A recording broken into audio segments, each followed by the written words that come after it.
Hi అండి అందరికీ welcome back to my channel. మా ఏరియాలో అమ్మవారి జాతర అయితే జరగబోతుంది. సో దానికని ఒక 2 వీక్స్ ముందు నుంచే ప్రిపరేషన్స్ అయితే మామూలుగా లేవు.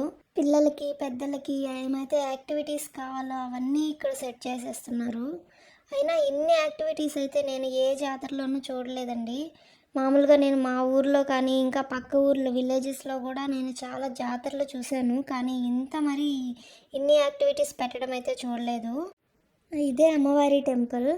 సో మా ఏరియాకి అయితే ఈ అమ్మవారికి జాతర జరుగుతుంది.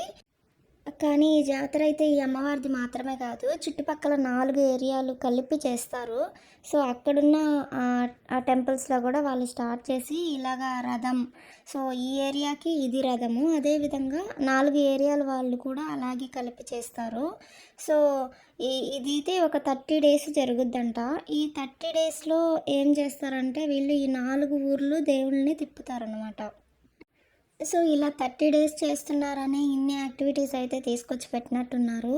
సో మామూలుగా మన ఊర్లలో అయితే 3 డేస్ 5 డేస్ అలా చేస్తారు కాబట్టి ఇన్ని యాక్టివిటీస్ అయితే ఉండవు. ఇక్కడైతే టెంపుల్కి దగ్గరున్న ఖాళీ స్థలాలు అలాగే గ్రౌండ్స్ అంతా కూడా నింపేశారు. ఇవన్నీ ఇంకా అరేంజ్ చేస్తున్నారు, దీనికి కొంచెం టైం పడుతుంది అనుకుంటాను. ఇవన్నీ సెట్ చేసిన తర్వాత చూడాలి, చాలా బాగుంటుంది. మాకైతే ఈ 30 డేస్ ఫుల్ ఎంటర్టైన్మెంట్ ఉంటుంది అనుకుంటాను. నాకు ఇవన్నీ చూస్తుంటే నా చైల్డ్హుడ్ మెమరీస్ గుర్తొస్తున్నాయి. అప్పుడైతే జాతర అంటే ఎంత హ్యాపీగా ఫీల్ అయ్యి ఏది కావాలంటే అది ఎక్కేసేవాళ్ళమే. పక్కన పెట్టిన షాపింగ్స్ అవి ఇవి, ఇది కావాలి అది కావాలి అని ఏదేదో ఐరన్ చేసేవాళ్ళమే. షాపింగ్ అంటే గుర్తొచ్చింది, పక్కన ఫుట్పాత్స్ అంతా క్లీన్ చేసి స్టాల్స్ అయితే పెడుతున్నారు.